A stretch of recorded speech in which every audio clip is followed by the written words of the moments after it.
Wrestling Alliance, where we help you elevate your grappling so together we can keep real wrestling alive. Thank you very much for listening or watching on our YouTube channel or listening wherever you can get podcasts, wherever you get your podcasts, right? So real quickly, let's go ahead and just do the same old announcements where if you're in the Los Angeles area, you want to train, come train with us. We're at Fight Science MMA. That's in Mid-City, Los Angeles. You're welcome. You don't have to join the gym. You can just drop in and train. Totally fine. Also, if you're at UCLA, where we have the summer off, so we should be back in fall coming up. So there's that. Also, if you want to support us, you can support us through our YouTube channel, kind of like a Patreon. You can become a member.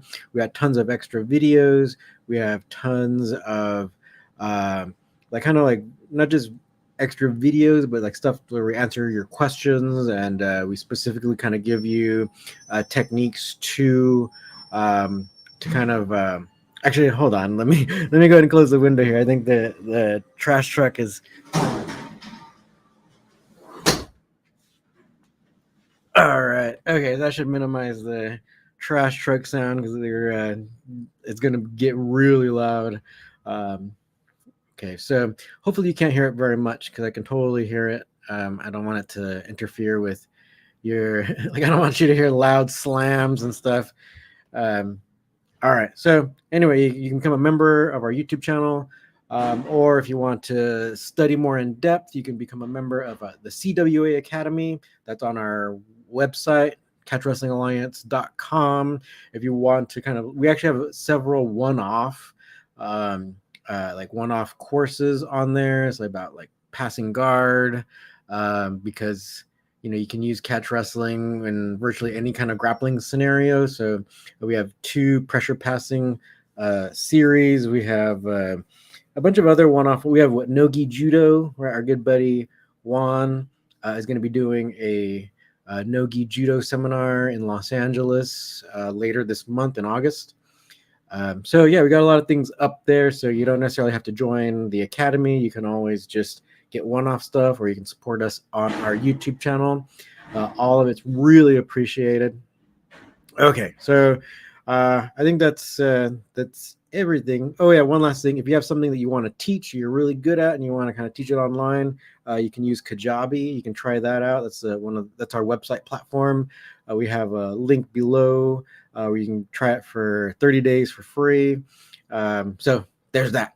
Okay, so let's go ahead and get to the topic, right? Is it all grappling, right? Because the comment I hear quite often, or that I've read quite often on social media, is that people are like, it's all grappling, and when it comes to like say if we say like, oh, catch wrestling is its own specific style, then it's almost inevitable that we have people comment like, oh, it's all grappling.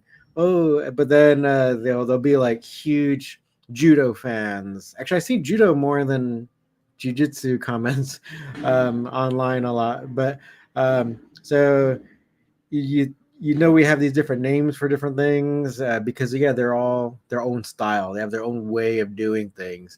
I kind of wanted, or one of the reasons why I'm talking about this right now is because something happened the other night when I was rolling at 10th Planet headquarters. I was rolling against he's some advanced no-gi guy. And while we were rolling, there were some other classmates, just resting along the side of the mat. And they were talking about us while we were rolling. I could hear them because they weren't very far away. But they were saying, "Oh, have you rolled with Raul? It's different, man. It's like, like they're talking about how like it's not what they're used to, basically." And I guess that in a nutshell, it's like because I'm doing like catch wrestling basically, but it's like, say like if I put out a video showing some catch wrestling way of doing things, often people will say like, oh, we have that in whatever style, and but then when I'm doing it like regularly at some gym, then it people there who are experiencing it don't say that same thing, right? When they experience it firsthand, it's not what the firsthand witnesses are saying. So I kind of wanted to bring that up, where it's like, no, we all have our own way of doing things. If you like judo or sambo or whatever, totally fine. This is a catch wrestling, focused channel and organization. So of course we enjoy catch wrestling. We like doing things in a catch wrestling way.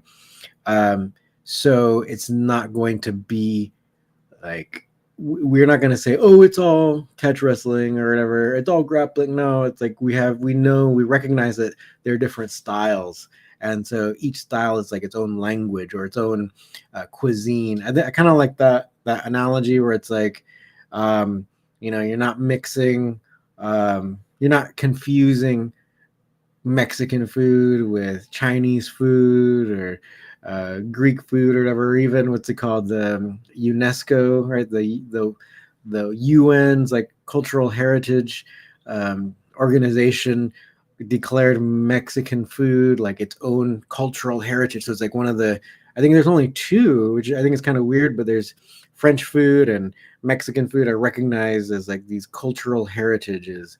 I'm surprised like Chinese food isn't there. Maybe it'll be there in the future because it just dominates a certain region in the world. So, but anyway, so same idea. Like the analogy applies for catch wrestling as well. It's like we have our own way of doing things, and that's why, say at the gym, actually all the different gyms I've trained at, they kind of say the same thing, where it's like, oh, it's just different, like rolling with you, and because I'm doing things more in a catch wrestling way. I know a lot of the, I do the jiu-jitsu classes. I don't just go to roll, it's like, I've, for years and years, like I've done jiu-jitsu classes. So, but I roll in a catch wrestling way. So people there recognize that.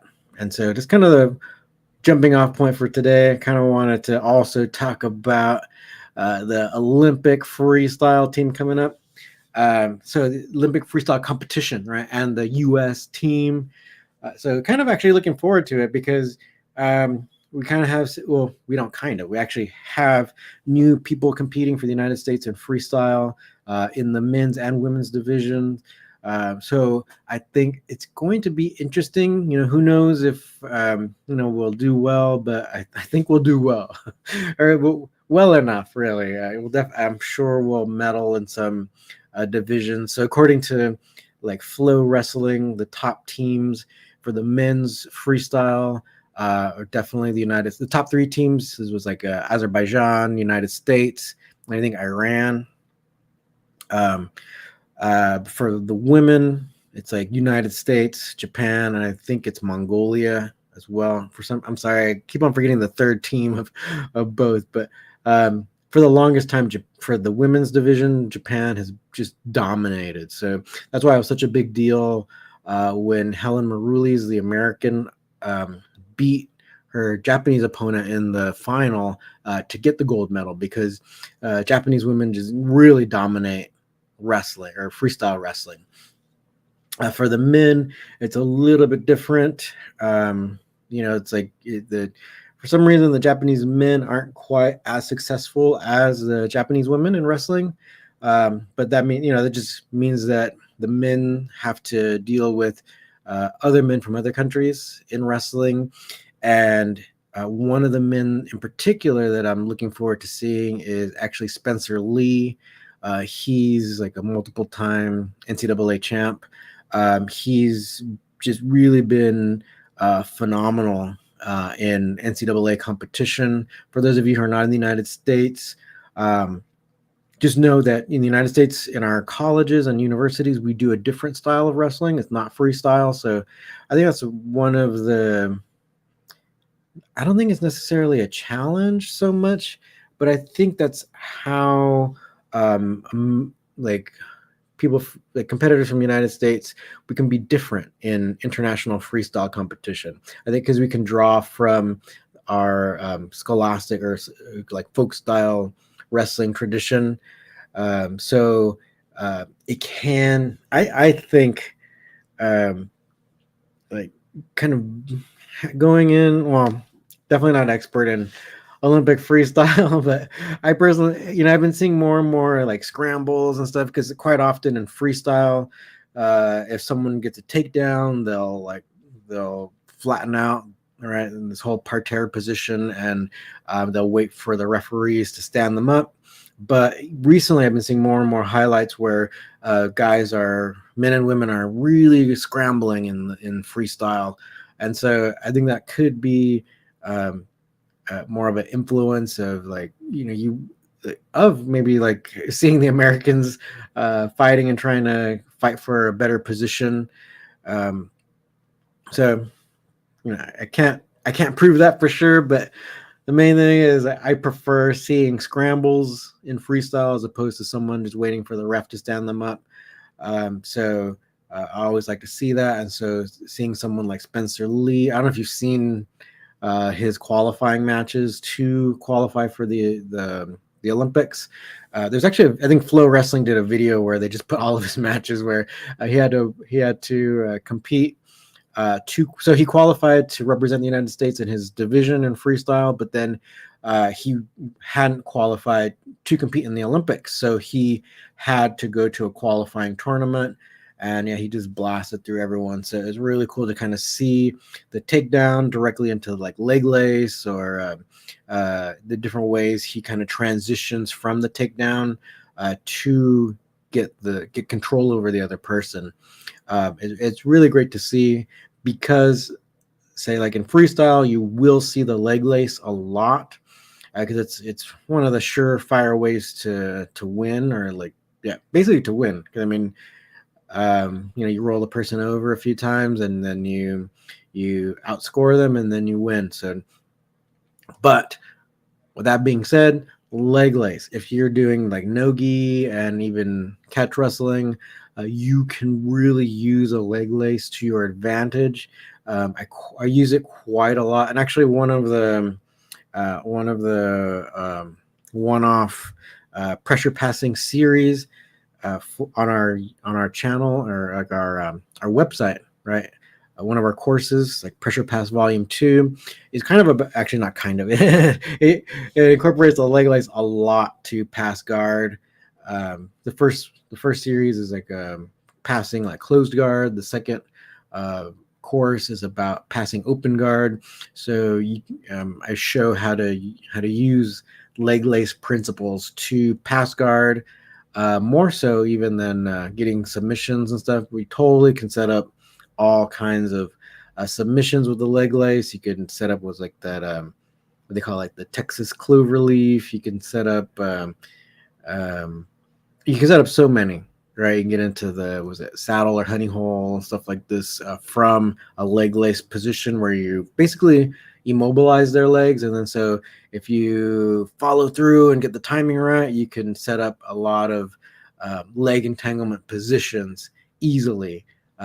But the main thing about that course is about passing guard. So we also show you how to pass guard, how to pin the person, how to just get their legs out of the equation. So I do value the leg lace, or I see the value in the leg lace, and so you should too. It's I think just because it's kind of a freestyle technique in a way, where it's like you're pretty much only seeing a leg lace in freestyle, doesn't mean you can't use it in no-gi or other competitions. I think specifically in no-gi, it will be very beneficial to kind of incorporate leg laces, because like some people are really good at like butterfly guards.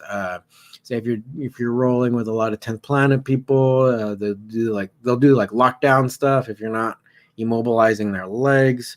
So that leg lace, shutting all the leg kind of like the leg defense down, It's really, really good in my humble opinion. But I've been training and grappling for what, like I don't know, since before you were born, right? So yeah, I see the value in it. So in a way, I kind of like, even though I definitely prefer catch wrestling or even no-gi um, competition, I think there's a lot that we can look forward to in freestyle competition.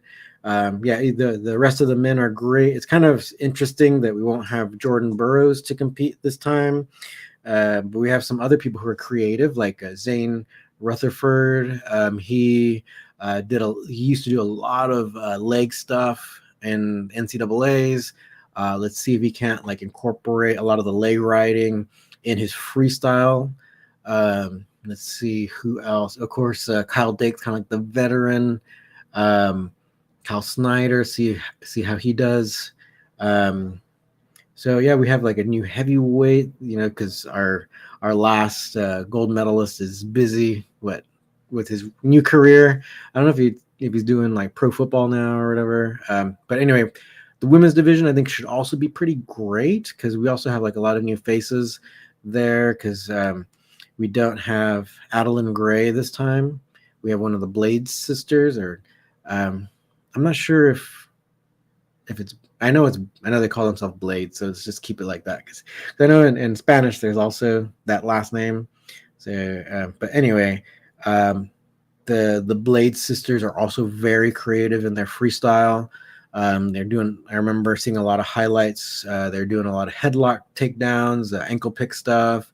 Of course, Helen Maruli is also really, really creative, doing like a wide variety. I think I said it many times where like quite often like the women's division can be more interesting because um, I've seen a wide variety of techniques being used in the women's divisions, not just by the Americans, but of course, like by the Japanese women, but even a lot of the European women. I think in the last Olympics, can't remember now because I was like, 4 years ago, but there's kind of like almost like a scissor takedown done.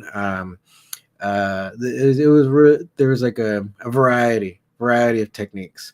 So you'll definitely want to see a lot of the women's divisions. The United States women should do very well, but we'll see how it goes.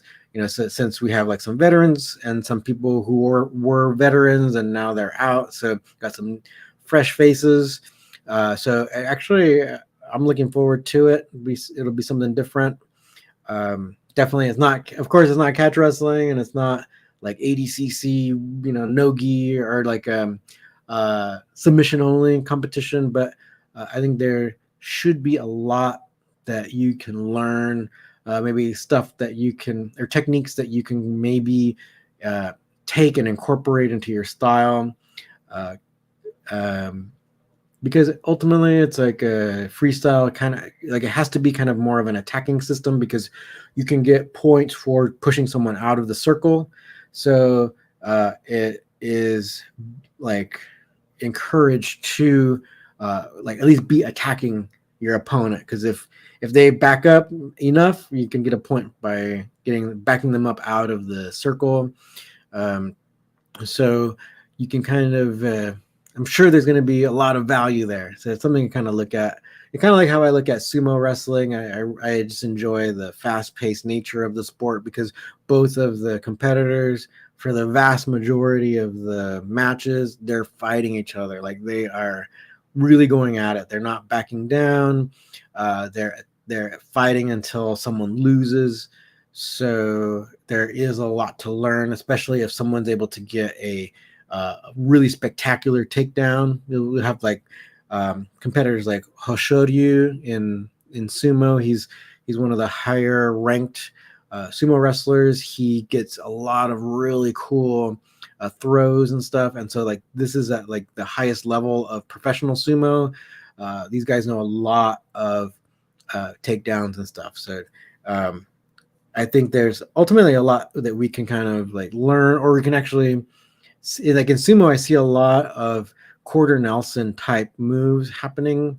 Um, So you can either kind of like see moves you already know in like in real life scenarios and other styles, and like how you can apply them. So like one of the values that I see in sumo is that, where it's like you can see a lot of people say like if they try to get an arm around your waist, or if they get an underhook, how you can counter that, because that happens a lot in sumo. They counter a lot of underhooks.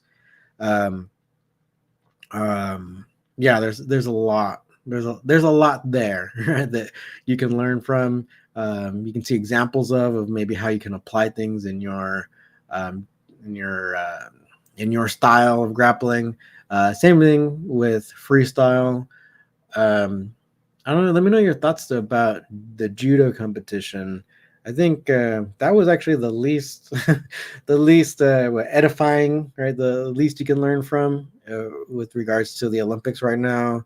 I'm probably gonna get a lot of hate there because we often get a lot of judo uh, comments, right? Or people, judo fans commenting, because the rules. I mean, like people like failing on a throw, and then they just turtle up, and then there's no penalty, there's no points awarded. um I ultimately think what's lacking there is like the follow through, and you can kind of see it too, where you'll have judo competitors when they want to do, say, like nogi and stuff, um, especially no gi, right? Since you don't have the clothes to hold on to, then they they're able to get some takedowns, but they don't follow up, right? They allow the person to fall, and then they let them stand up again. So um, it's like maybe they can win by points or whatever, but if it's like a submission only type thing, if you let someone fall, if you even if it's spectacular, all right, they're still not submitted. You still haven't won. So yeah, I do. I'm sure there's things you can learn in judo, but in a way, it's almost like I feel like you can learn more from sumo wrestling, um, because it's like a penalty for failing on your takedown, right? And but I don't know, just the Olympic competition for judo was not as interesting to me, in my humble opinion. So um, but anyway, freestyle's coming up.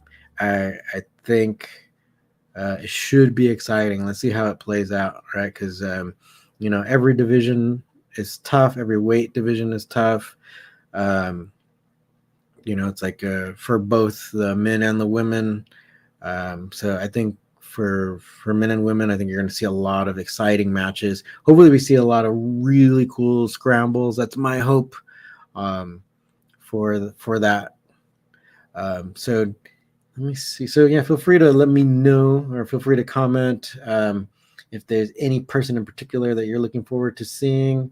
Like I mentioned, I'm really interested in seeing how Spencer Lee does, um, and then of course how Helen Maroulis does. That'd be awesome if she can get another gold medal.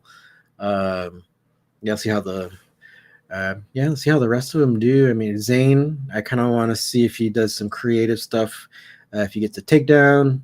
Because I really liked all the leg riding he's done in NCAA's and stuff. So should be really good, really interesting. Hopefully we can bring some highlights. Like hopefully they do some highlight stuff so we can talk about it. Right. So that's my that's the main reason for the Olympics, so we can break it down and talk about it.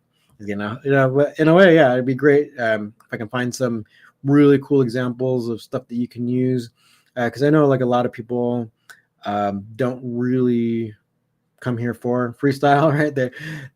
And actually, probably the majority of people just in the world are probably doing jujitsu as opposed to freestyle, because it's almost like if you do freestyle, you're planning on going to the Olympics or whatever, but jiu-jitsu has all kinds of competitions all over the world all the time. So I have a feeling way more people are able to, or it's more open. Jiu-jitsu is more open to anybody everywhere in the world and stuff, as opposed to the freestyle.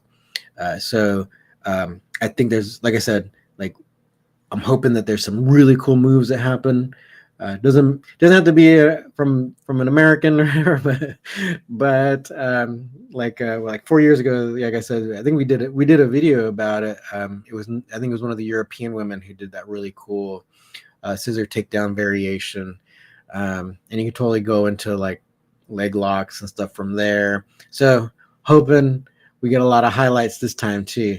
So we'll definitely keep an eye out. I'll try to isolate those so that we can talk about them and maybe kind of show not only the move, but maybe especially if it's a leg lock stuff or leg lock, something you can end up in a leg lock. We'll definitely show it or show you how to pass guard or whatever. So I'm hoping.